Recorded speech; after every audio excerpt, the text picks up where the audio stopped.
welcome everyone. Yesterday we started with our first inaugural monthly lecture series of School of International Studies, and this lecture series for this month is on commemorating 100 years of October Revolution.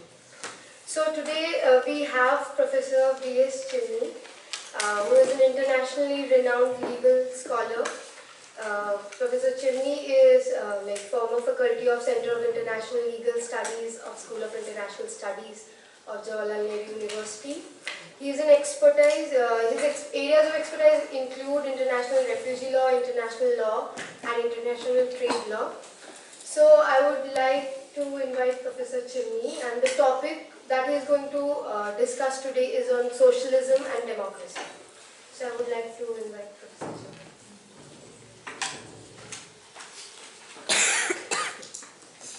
Thank you and good afternoon to everyone. First of all, thank you for coming. Winter afternoon, post-lunch is not the best of times to deliver a talk. So thank you all for, can you all hear me? Yes sir, yes sir. Thank you all for coming. So the theme I've chosen to speak on is socialism and democracy. And the reason I chose it is I believe that one of the central sort of hurdles in the Indian people, among many other hurdles, but among one of the principal hurdles in the Indian people accepting the goal of socialism or the socialist revolution is the fact that most actually existing socialist regimes have been undemocratic in nature. That is, from the Soviet Union to the present times in China, these regimes are undemocratic, or at least perceived as undemocratic. And unless we address the question of whether socialism and democracy are compatible or not, the mistakes that were made in the past and the ways forward, I have my doubts whether we can persuade ordinary citizens to accept socialism as an objective of the socialist revolution as a goal. Now, socialism usually means to all of us who are acquainted with the idea an expansion of human freedom, the stopping of exploitation of man by man, the stopping of exploitation of nature, unleashing creativity and innovation in individuals, in the population, and above all having a degree of control over our lives, where we can express our freedom in a variety of ways. Any of those who read of Marx was very reluctant to talk about a future socialist society, but from his odd remarks, the most well-known is that freedom would lie when a person could read in the morning and fish in the afternoon and paint in the evening. That is, you need to have control over your lives. This was the overall goal, the ends of socialism. But what happened in the Soviet Union, to which I'll primarily confine myself for the absence of time, was the obverse happened. Although we will see that Soviet Union had an enormous amount of achievements to its credit, which are often neglected by bourgeois academics, by the bourgeois press. And I will mention some of those. But we also saw that an autocratic authoritarian regime established itself in the Soviet Union, especially under Joseph Stalin. And unless we, as I said, we begin to understand what went wrong, we will not be able to really persuade others. Those of us who are convinced of it, we need to persuade others to be part of this journey. We cannot convince them unless we offer the right reasons, unless we explain to others what went wrong and what are the lessons that we can draw from it. I want to, in the very beginning, make it clear that my essential argument will be that socialism and democracy are not inimical to each other. They are not hostile to each other. In fact, they are most compatible together. So both at a theoretical level, in particular at a theoretical level, it can be demonstrated how socialism was seen as the expansion of democratic freedom, as the expansion of the realm of democratic rights, and not its antithesis as it turned out to be. And if this is so, if socialism and democracy are entirely compatible, in fact, most compatible with each other, then, as I said, we need to know what went wrong. So I'll proceed as follows in order to make these arguments. First, I'll just touch upon, for the lack of time, I'll just mention in a sentence or two the major achievements of the Soviet Union in particular, and you can extend that logic to other actually existing socialism, other socialist societies. I need to just mention them so that you have a balanced perspective when you come to understand what went wrong with the socialist regimes, or what is going currently wrong with the socialist regimes. Now, there are several sort of achievements. Let me just mention a few of them. Above all, for the Indian people, it was the solidarity that the Soviet Union showed with anti-colonial movements. The October Revolution inspired generations, I think it would run into thousands of Indian people who were part of the freedom struggle. And the examples are, endless. But let me just, for lack of time, let me just cite to you a telegram which was sent by Shahid Bhagat Singh from a magistrate's court in 1930 on the Lenin Day. In the court, and he handed over this telegram to the magistrate. He was a brave man, we know. So he handed over this telegram to the magistrate, asking him to pass it on to the Third International and to the Soviet government. And this was the telegram he sent. And he read it out in the court and then gave it. So when I'm reading this out, he said, on Lenin Day, we send hearty greetings to all who are doing something for carrying forward the ideas of the great Lenin. We wish success to the great experiment Russia is carrying out. We join our voice to that of the international working class movement. The proletariat will win, capitalism will be defeated, death to imperialism. This is the telegram, and he handed over to the magistrate, please pass this on to the Third International and to the head of the Communist Party in Soviet Union.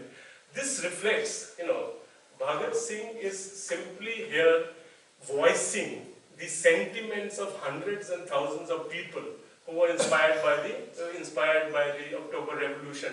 Nehru's influence on Nehru is well known. Rabindranath Tagore, who went in 1938 in a journey to Soviet Union, came back and said, I've actually learned how a new man is being created. So it's an endless set of people, some of the leading lights of the Indian freedom movement who were inspired by so this is the impact of that first socialist revolution, of that first historic attempt to create a new society which stopped, as I said, the exploitation of man by man. Second big achievement was rapid industrialization. In 1917, under Lenin, they undertook what they had was an extremely backward economy. This backward economy was rapidly industrialized, and industrial production increased several hundredfold between 1917 and the beginning of the Second World War. And this happened. This rapid industrialization, one was partly, in some instances, good economic policies, but it also showed how the working class wanted to demonstrate to the rest of the world that in this new society we can achieve in 2 or 3 decades what other societies have taken a century to achieve. And this industrialization eventually leading to Soviet Union becoming an atomic power, because they were faced with the threat of the first nuclear weapon being produced by the United States, and then to the sending of the Sputnik in 1957, which so threatened the imperialist world that the Soviet Union is running ahead. And Paul Samuelson, the great economist, predicted that the Soviet Union is going to go miles further than the other capitalist societies. So this is a major achievement and the subject of a completely separate talk we can have. Third important thing that, and again, bourgeois academics do not give credit to the Soviet Union was largely responsible for the defeat of fascism. In the anti-fascist war against Hitler, the Soviet Union played a key role. And so there are these iconic battles of Leningrad and others, where the Soviet army and the Soviet people gave endless sacrifices, lost 1 million of people to fight fascism. So if Hitler was defeated, it was at least primarily because of the role that the Soviet Union had played. But I know I went to a good public school and read all the usual comics, and I only knew of the Dunkirk landing. I saw my films, The Great Escape, Steve McQueen and others. So we all got a sense as if it was all other allied forces but Soviet Union. So they did play a role. I'm not trying to run down the role of any other nation in the anti-fascist war, but the Soviet Union played a very, very critical role. A fourth thing, and this is somewhat ironical, that in the first, ironical in the sense of what transpired afterwards, in the very first flush of the socialist revolution, there were several important initiatives that Lenin took. One at the international level, to those of you who are students of international relations and international law, he took several measures, but let me just mention two. He himself personally drafted, and you can see the copy in the internet, the Decree for Peace. As soon as they came to power, they said this war, the First World War must end, and that this is a war against, essentially, this is what it was against the working class. It's the working class which is facing the brunt of this war. And so he decreed peace and associated socialism so deeply, and which continued with the idea of peace, that violence comes from the instruments that capitalist societies adopt. Socialism stands for peace. And the other things that he did in the very initial period is pass a number of decrees on the rights of the Soviet people. Again, a history which is no longer either read or understood. But those of you who are interested, the American scholar John Quigley has brought out a book documenting the role that the Soviet Union has played in turning the West firstly into welfare states. That is, apart from legislating rights, for example, the rights of women, beginning with universal suffrage to maternity benefits to the right of abortion, these were decreed in the first 2 years or 3 years of Lenin coming to power. And Lenin himself said that I have achieved in 2 years what the rest of the world hasn't been able to achieve in 2 centuries so far as the rights of women are concerned. Gender was center stage from the very early.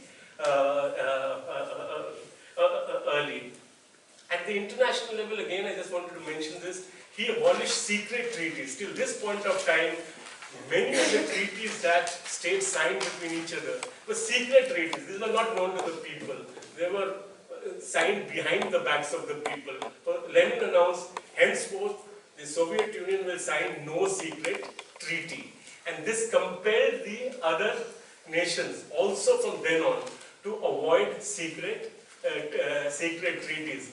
And he, of course, lent its support to the anti-colonial movements. In fact, they say that Woodrow Wilson's 14 points were, in a sense, a response to Lenin's initiatives at the international level. But it is Wilson who's given credit for self-determination, etc., etc.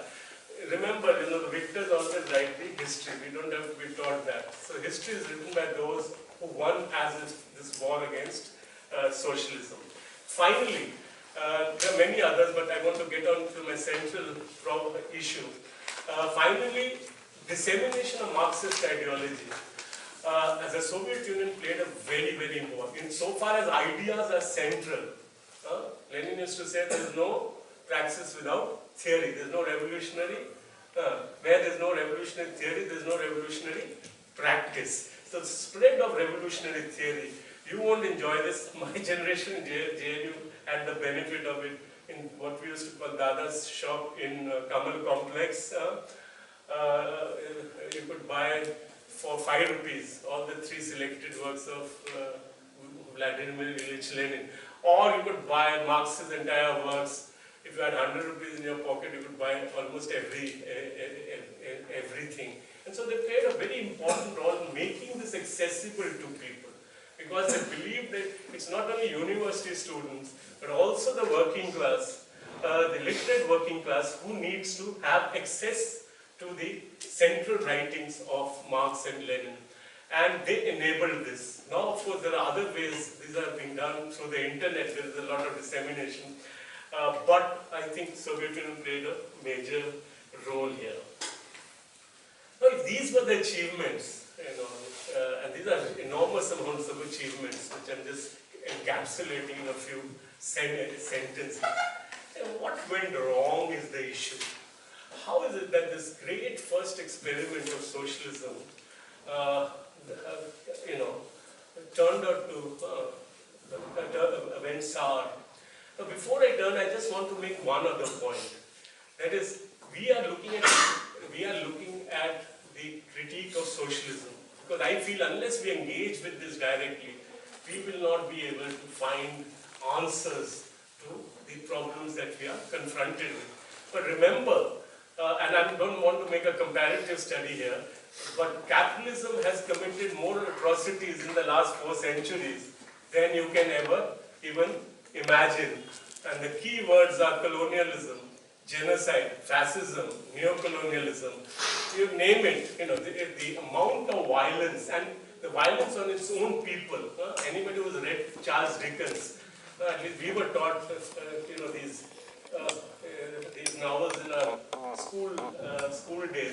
Anybody who's read his Dickens knows the kind of life that the children had in industrial Britain. So please keep that in the backdrop while we are looking at the problems. Now, it is also true that the Soviet Union, especially under Stalin, sent thousands and thousands and thousands of people into prison, into the Gulag. Solzhenitsyn's famous book, The Gulag Archipelago. And Stalin also, had executed most of the leadership of the Bolshevik party. These include the most closest associates of Lenin, including Kirov, Zinoviev, Kamenek, Bukharin. These are legendary names. All of them were made to confess and were executed. And then we will later come to also the problem of what is called collectivization. What happened? What was the violence committed on the peasantry? In the Soviet Union in order to deal with what we call the land, in order to deal with the land question. Now, 3 things according to me explain. There are 3 elements which need to be borne in mind. One is, I believe, that a particular interpretation was given. A particular interpretation was given to the phrase dictatorship of the proletariat. All of you heard of this phrase, dictatorship of the proletariat. This phrase was used by Marx and then by Engels and then subsequently by Lenin to capture the nature of a regime in transition from socialism to communism. That is, in the transition period, that is when you have established a socialist society and you want to move on to a communist society, the regime that would be prevail was characterized as dictatorship of the proletariat. And those of you who don't know, especially those of you of the SFI, you must know, if you look at the CPM's constitution, I don't know how many of you have looked at the CPM's constitution out of academic interest. I'm not, I'm no member of the CPM, I must announce that. But I'm just trying to explain what I'm going to talk about. So if you look at Article 2 of the Constitution, which talks about the aims of the Communist Party of India, Marxist, it says, I'm not reading out the entire thing, it says the establishment of the state of dictatorship of the proletariat. That is the aim of the CPIM. That is what it seeks to establish. So we need to understand what is this dictatorship of the proletariat. And my argument is going to be that at that historical moment, a particular path was chosen by Lenin because it was historically, the most appropriate. But I would argue that his interpretation, and which he himself later realized, does not have to be the only interpretation of the phrase dictatorship of the proletariat. I'm doing all this to try and demonstrate to you what? As to how an autocratic authoritarian society emerged within the Soviet Union. You know, a lot of the socialist regimes rely on theory to sustain their political structure. So in a sense you have to go back. You won't understand what is going on from the surface. You have to understand what is going on in terms of the theoretical foundations of the of these states in order to understand. Now, what did this dictatorship of the proletariat mean? Historically, there have been two separate trends. Let me put it as simply as I can, since you are not acquainted with this literature, which I want you to go back to if you want to understand this, take this seriously, that there were two tendencies within European Marxism at that point of time.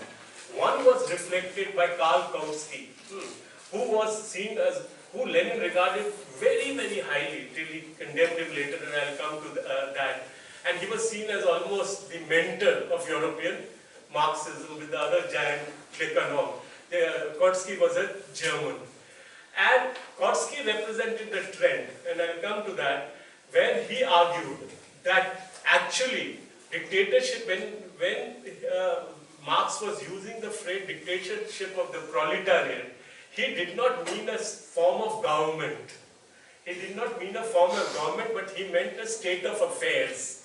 What is the difference? By state of affairs, he meant that whatever the form of government, the objective reality should be that the working class or the proletariat must be in power, must be in control of the affairs of the state. But he didn't mean by dictatorship of the proletariat a particular form of government. And Kautsky argued against Lenin, and we'll see what are some of those arguments. He felt that we should not reject bourgeois democracy, but actually deepen and strengthen it. And because for the first time in the history of humankind, the majority is in power, he argued, as against the minority. This is what Marx said in the Communist Manifesto. That when the socialist revolution happens for the first time in history, it will be the majority of people who will be in power. So if the majority is in power, he said you do not have to completely throw the baby out with the bathwater. He accepted that bourgeois democracy legitimized oppression, capitalist oppression.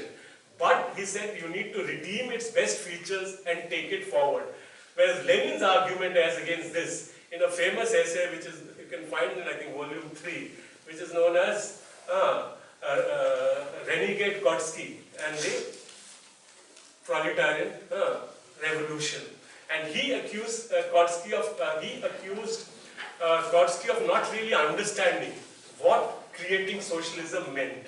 That you cannot create a democracy, democratic structures where you end up giving power to the same people whom we have removed for power, and that there has to be a certain period of time in which some kind of coercive methods are necessary. Now, where did he derive this conclusion from? Now, here again there are two views. He derived his conclusion from the only other time in the history of humankind when some incipient form of a socialist state was established. And this socialist state was established in the city of Paris in 1871. It was known as the Paris Commune. It lasted for a period of only 72 days. And Marx has written extensively on this in a pamphlet called The Civil War in France in 1871. He wrote extensively on this question. Now, Lenin's reading of what went wrong, because eventually the communards were overpowered by the French army, and then the Paris Commune ended. And the lesson he derived was that if you do not, and he said that they made a mistake, they should have got the banks and they should have used whatever power they had to suppress the opposition. And he derived this lesson that we need to, in this period of transition from socialism to communism, we need this coercive part of the state to be there. But when you go back to Marx, you find that he also derives a different set of conclusions. So Marx did not remember. Marx was very hesitant to talk about socialist society because he said, I don't want to build blueprints. Let the people who are there at that point in history resolve those problems. I don't want to lay down a map for anybody. I don't want a blueprint. So he was very hesitant always to speak about the future. But when he looked at the working of the Paris Commune, of course he praised it to the skies in civil war in France. That was also because of the timing when he wrote that pamphlet. He wanted to support that in an act of solidarity, the Paris Commune. But he also talked about other things. He, after looking at the 72 days, said two things at least need to be done. In the 72 days, one, he said there should be a right to recall. A right to recall, now you know, many have in our own country given, including Prakash Narayan, said there must be a right to recall. There are NGOs which talk about right to recall. It doesn't mean we have elected you once for all, you are gone. We have a right to ask you to return. And the second thing even then he proposed was that the salary of whoever the official of this Paris Commune should not be more than that of the working man, the working class. So the salaries must be the same. Now this was his 3 months experience of the Paris Commune, and he was analyzing the Paris Commune. Now the point I'm trying to make is that both derived different lessons. Lenin derived the lesson that that because they were hesitant in those early days of the Paris Commune, they lost out. So we don't want to do that. Marx was not as if pitched against this. He also understood this, but he also saw the other side of the problem, even in these early days of bureaucratism, of the representatives of the people not being up to the task, and so he wanted to talk about a right to recall. So again, the point that I'm trying to make to you is that there are these divergent interpretations, debates going on within the Marxist world between Kautsky on one side, Lenin on the other side, or Marx's reflections on one side and Lenin's reflections on the other side. And what we need to do is to take stock of this in order to understand how they play out today. Because that was 1917, we are in 2017. 100 years later, do we have other ways of bringing about the socialist revolution? And if we have to bring about a socialist, have we to commit ourselves clearly, unambiguously, openly carry out a campaign in favor of democracy and democratic rights? I'm not saying we are not doing this. I'm only putting forward the theoretical position. A third thing, I'm sorry to give you this academic talk, but my sense is there's no point by coming and giving you a political talk because they don't go anywhere. I feel after spending 40 years in JNU, I know they'll go nowhere. Because unless we go through this problem threadbare and understand it, we will not move forward. A third problem was when Marx used this phrase dictatorship of the proletariat. He used it at a time when he was fighting some other side battles. And what were those side battles?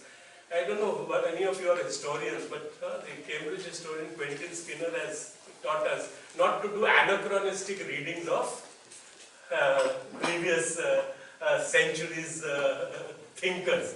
That is, he said that don't read them from the present.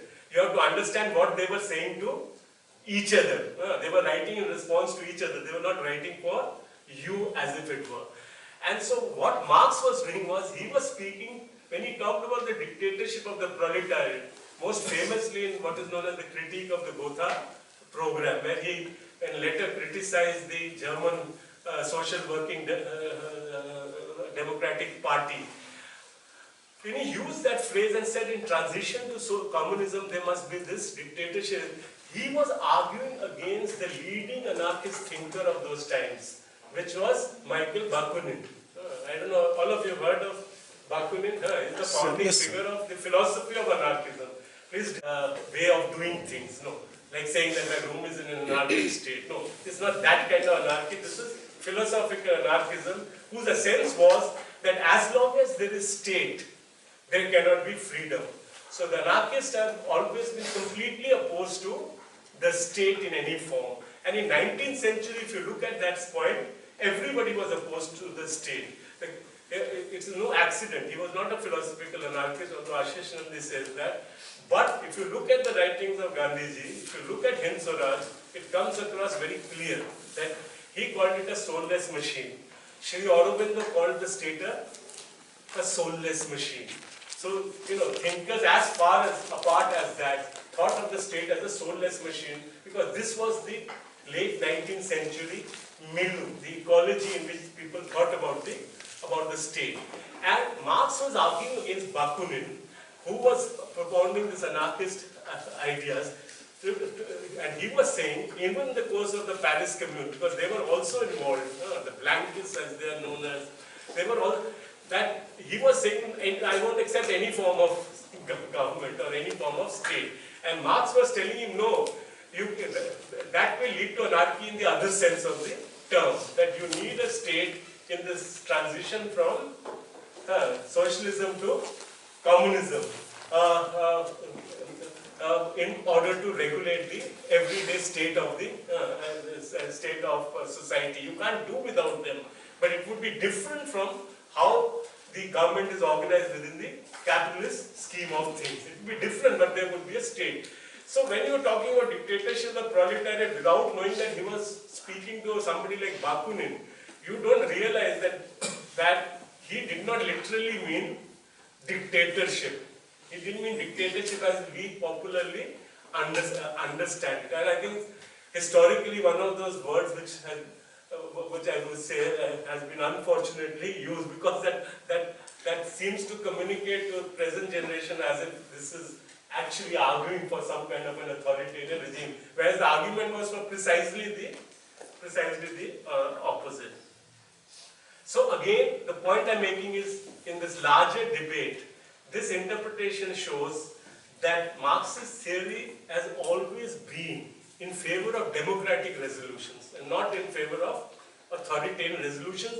If the Soviet Union, Lenin interpreted it differently, and I'll come to that, it was also the historical demands of the time. Two other points. Now, when both Marx and Lenin and Kautsky and also Trotsky were talking about this dictatorship of the proletariat, again something people do not appreciate because they are not familiar with the history of those times. They were talking about a very brief period because they believed that socialism can't be built in one country. They were all convinced, earlier Marx and later Lenin was convinced, that sooner or later the socialist revolution is going to happen in the rest of the Western European nations, led by Germany, where the leading thinkers was Karl Kautsky and the other great mind, whom I think all of you should read for any understanding of today, which is Rosa Luxemburg, the great feminist of those times. So when we were talking about this transitional team, they didn't realize this will go on for 70 years. They were talking dictatorship of the proletariat, okay, 5 years, 10 years, and then we move on. They didn't realize that then came this whole idea that socialism can be built in one country. That Booker in advance and Stalin took forward. But in the original conception, they never thought that this will be built in, and that socialism is going to be built in one country. They thought the working class is going to overthrow the ruling classes in other Western European nations, and then once the solidarity was there, there was no need of this business about coercive use of the state. A final point I want to make to you is that today, once the Stalin era came, one of the other fundamental problems that came up when we talked about the dictatorship of the proletariat was, and again an issue which had different response from people like Marx, Lenin and Trotsky and from Stalin. one of the issues was that does after the socialist revolution, is there one single unified class? Is the working class one after that? Or there are divergent tendencies within the working class itself can be divided into different fragments, each having their own vision of socialism. Now, if that, as Marx and Lenin suggested, that was one possible way, then what would you have? Even within the so-called dictatorship of the proletariat, you would have a multi-party system. That is, you would say, look, okay, this is dictatorship of the proletariat, but no one single party needs to be representing the entire working class. That is, there can be divergent thinking within depending upon their objective interest, depending upon the ideology, depending upon the strata they were coming from, and that there should be a multi-party system within. Okay, even if you want socialism, why can't there be different? But this is the argument that Leon Trotsky had made. But till the Soviet Union lasted, Trotsky was persona non grata, unfortunately, although he was perhaps among the most brilliant of Lenin's associates. But he was rendered persona non grata. And even Lenin had, although he went along with this, and so that's where the ambivalence is. He also observed that class, and I'm just citing this one simple sentence, that classes still remain and will remain in the era of the dictatorship of the proletariat. So if that was so, then even if they had that kind of a government, then there was no reason why I can't have a multi-democratic, multi-party system. You can extend this logic to what you have just seen in the other 20th Party Congress. That there is no reason that there should be only one communist party in China, and why there can't be multi-parties reflecting a huge country with a range of interests, that they cannot have a multi-party system within socialism, who then compete for power. And that competition itself will inject an element of democracy into the democracy into the system. So I don't want to go on and on, but so this debate I'm saying is relevant. You have to go back to some readings, and they're all freely available on the net. First, Karl Kautsky's book, Dictatorship of the Proletariat. You must read it, because he was one of the leading minds. He may have made a mistake in the light of the history of Russia, but the argument that he makes is very, very attractive.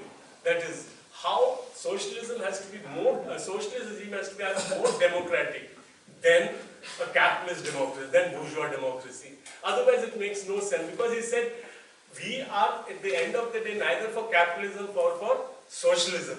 We are at the end of the day, we shouldn't forget that, we are for the expansion of freedom of man. We are for the stopping exploitation of man. We want to stop exploitation of nature. That's the end.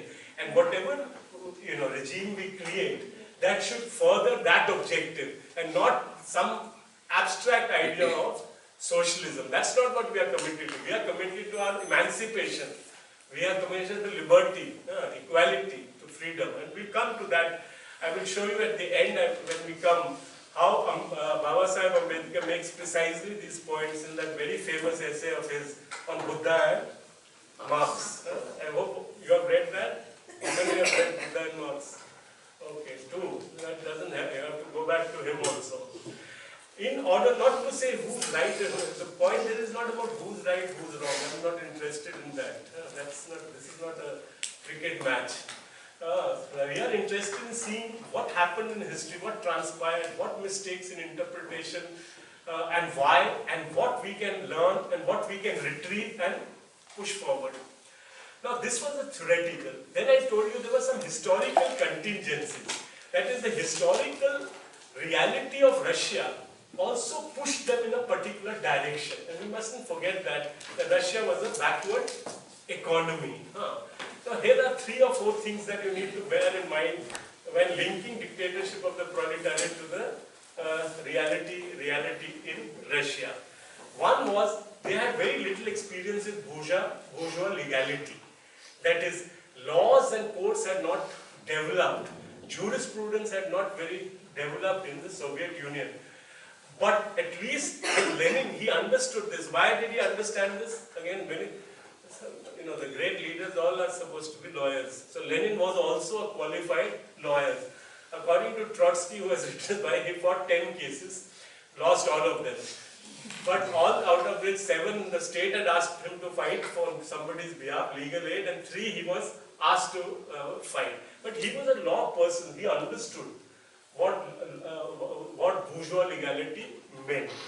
But as a country, they did not have much experience with bourgeois legality. They did not have an evolved jurisprudence.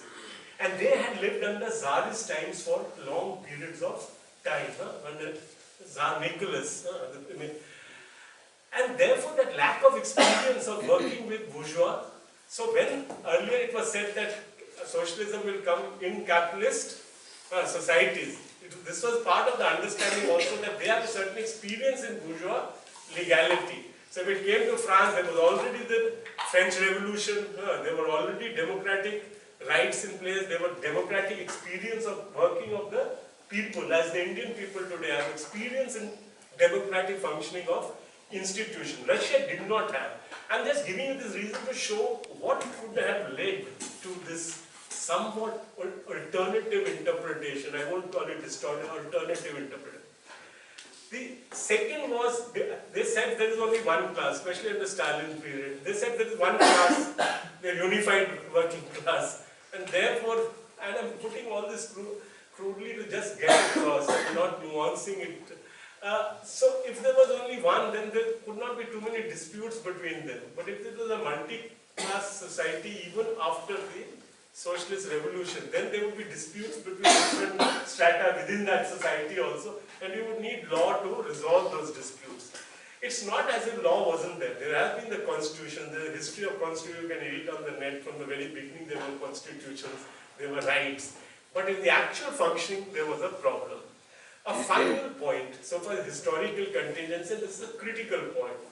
This is a point of relating to the collectivization of agriculture. That is, we know that in the first decree the land was given to, taken over by the state. There was a retreat from this in the next few years when Lenin declared what is known as the new economic policy, in Russia.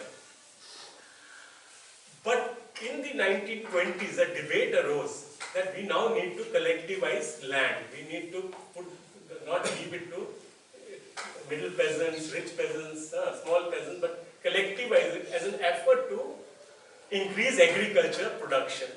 Now it's interesting if you read Lenin's writings, he's all the time saying go slow, make it a voluntary collectivization process, especially it's talking with regard to the middle peasant, to the kulaks.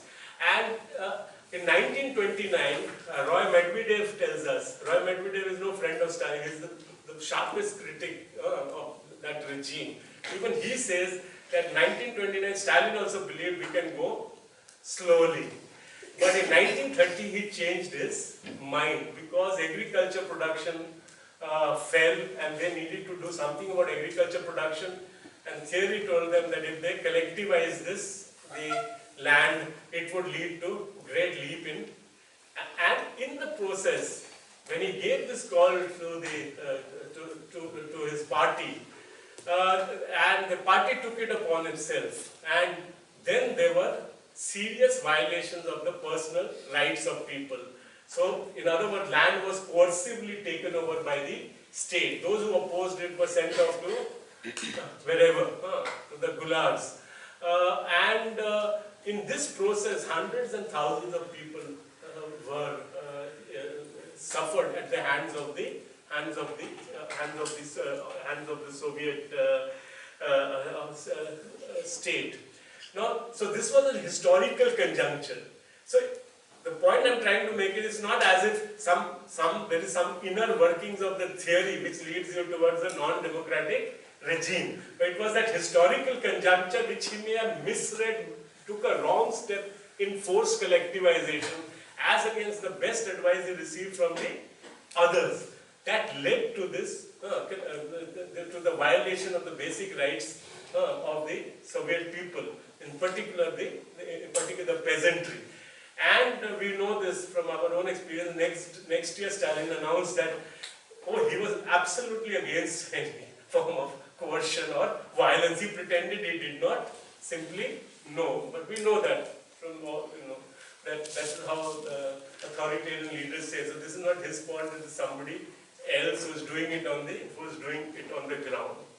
Again, the point that I'm trying to make is, one, there was this theoretical architecture where there were divergent trends, and there were these two paths in the woods, and one path was taken and the other path was not taken. And we need to go back to see which path is today worth sort of preserving, and what are the lessons we learned from walking down the other path which led to the creation of an autocratic state. A final point I want to make with regard to the distortions, and this is a more complicated one, especially to those who have, you have not worked in a student organization, etc., which is the structure of the Communist Party. So I won't say much on this, but one of the issues that has risen in the literature on the critique of Soviet Union, and now extending into the critique of China as well, is the nature of the Communist Party itself. Now, how a Communist Party is structured is a complex business, so I don't want to get into that. For the first, one of the sort of classic texts on this is Lenin's What is to be Done. That is a classic text where he talks about it. And when you look at that text, it's very interesting that now the tables are turned. He begins by quoting a long passage from Kautsky. So Kautsky was arguing for great democracy. There is used the basis by Lenin. They had so much respect for Kautsky as to constructing the nature of the Communist Party with its focus on what is known as democratic centralism. Let's just move forward quickly to the outcome. The outcome was that the party became so dominant that often in Stalin's time, party decrees were treated as law.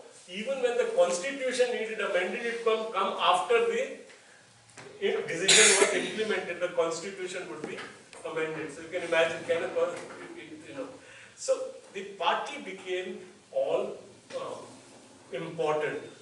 Within that party, because there were this multi-party system was not there, and some amount of authoritarianism had crept in, this whole idea of democratic centralism did not work, where you take decisions democratically, but once you take them, you implement them in a unified way. That's what democratic centralism means. Again, you want a long explanation, you can look at the constitution of the CPI-M as an example.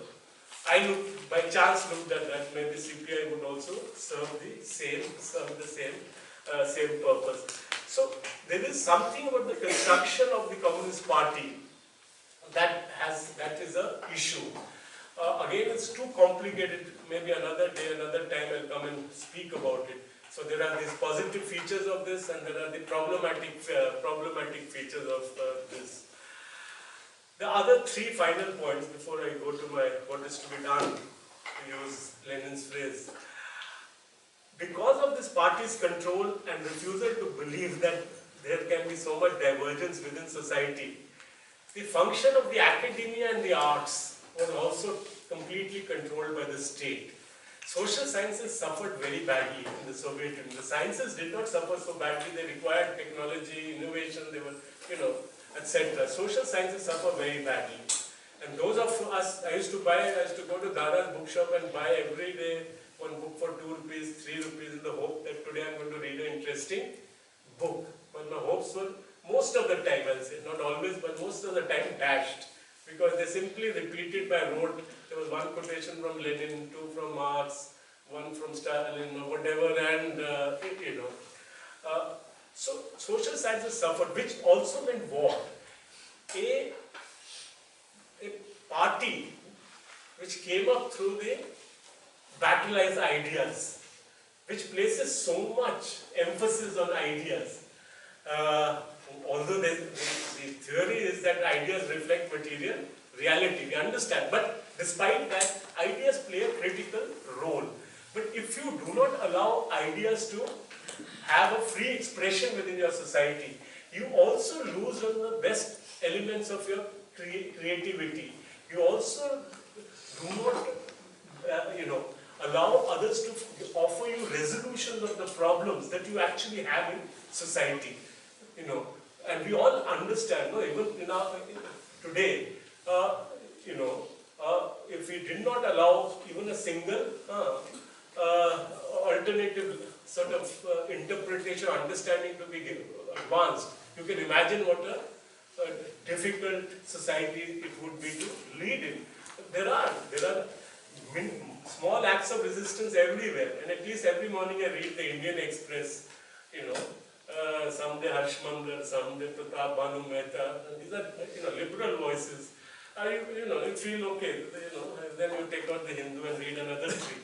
But if you imagine a society where Pravda is the only telling you only one kind of truth, then there is a serious issue. And this is what happened. So they were not open to alternative views. So who could tell them what's going wrong? Only those who were the closest to the powers that be. Either in Stalin's time or later during Khrushchev's time after the 20th Party Congress, etc. So this was a problem. So let me summarize it till now. So all I've said is that socialism had great achievements, and when we talk about capitalism, we must also look at its history. So in the same way as we are looking at the history of socialism, and we need to confront this reality of what went wrong, and yes, millions were affected, thousands and thousands were killed, thousands and thousands were sent to prisons without any rule of law. And the same went on in China. In Cultural Revolution, everybody knows what went. And now, because the Chinese Communist Party is now distanced, condemned the Cultural Revolution, now you will find in their textbooks how there was no rule of law in that period. So it has to have another subsequent resolution which will say it is not there today as well. And then I explained what some of the issues were, especially with this phrase dictatorship of the proletariat, what the different contentions were, and that this debate is important in terms of thinking through our concerns today. And also the historical contingencies, etc., which led to some of these distortions. Now comes the tough question, what do we do? What are the lessons that we have learned? So one of possible lesson is that, one of the things that you get from Marx, Marx was very, very, apart from being this fine mind who understood political economy, he was also a very astute reader of history. And so at all points of time, he was looking at the lessons that you could be drawn from your experience. And he would have hoped that we draw lessons today, that we don't rely on some mantra or some quotation from that era in order to make our arguments. So one of the things that's happened is 100 years, bourgeois democracy has been strengthened. There is a backlash today. We are seeing a backlash today, but there was a period in which bourgeois democracy was functioning. And my argument was that partly they were functioning out of fear of competition from the Soviet Union. The Soviet Union forced them to become welfare states. That's why after the collapse of Soviet Union, the Thatcher-Reagan era which followed, there was a retreat from the welfare state. And now you see it going in an altogether different. But some of the normative architecture, the manner in which democratic institution functions, there's a lot of learning. It may not work in some nations for some time, but there's a lot of learning that we have, accumulated learning that societies have. And I think that accumulated learning tells us that we can use democratic means in order to lead to the transformation of socialism. This is again very important for people. Now 2 points I want to make. Marx in his lifetime, those who read him know that said that in some countries he believed you could reach socialism peacefully. And he mentioned the United Kingdom in particular, in France. And he was speaking in Holland, he said, oh, if you didn't have the standing army, maybe, you know.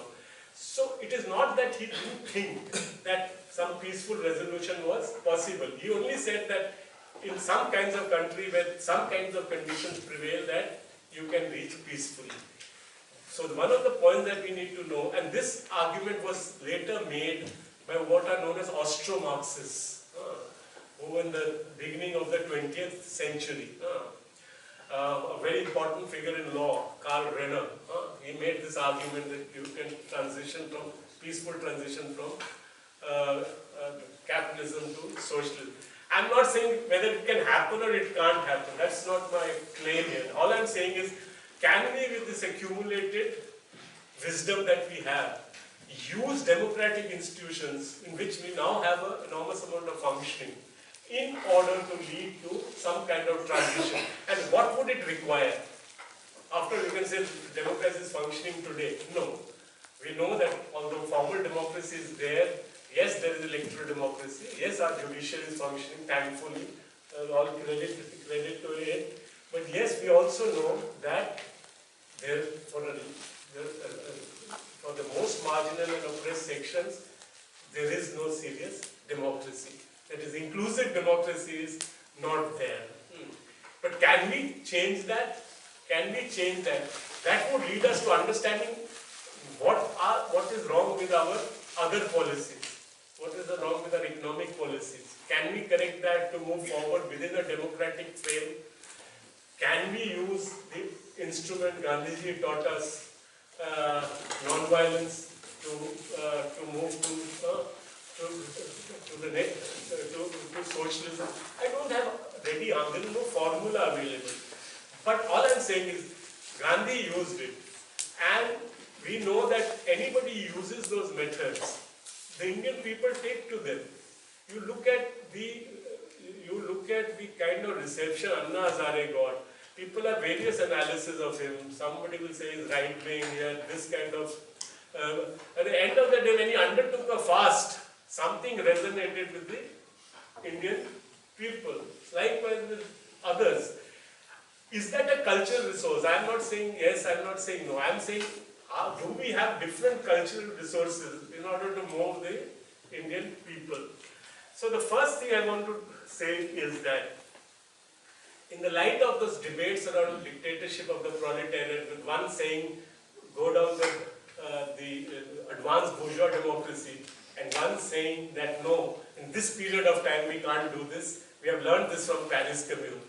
But can we a century later say, not saying whether they were right or wrong, that is not what I'm about now. Can we now say, can we use the insights of Karl Kautsky now in order to push forward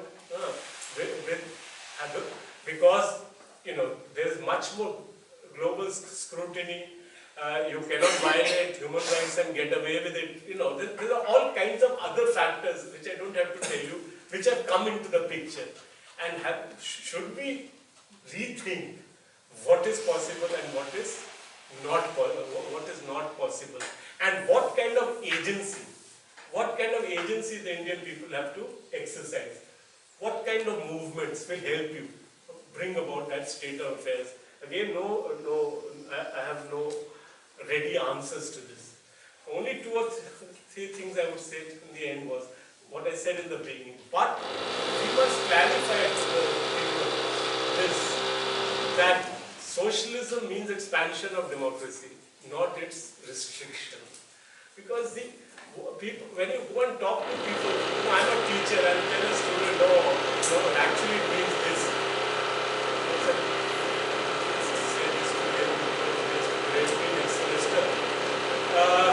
I'll agree with him, but you're not going to buy that because somebody tells you. Because when you look around the world, you see that most of these regimes are not democratic regimes. They have a theory. For example, China has a theory that first we'll have social economic rights, then we will move towards expansion of democratic rights. Because social democratic rights have to be informed by participatory politics. Without participation, So that declaration has to be made. And in this declaration, we must specially emphasize what Isaiah Berlin called negative liberty. That is the defense of civil and political rights. Because of this other claim that it should first mean social and economic rights and then mean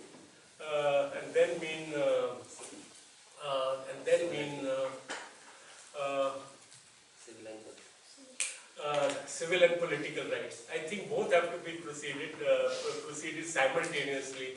And I think Prabhat was emphasizing in some other talk about how it's important to also focus sharply on certain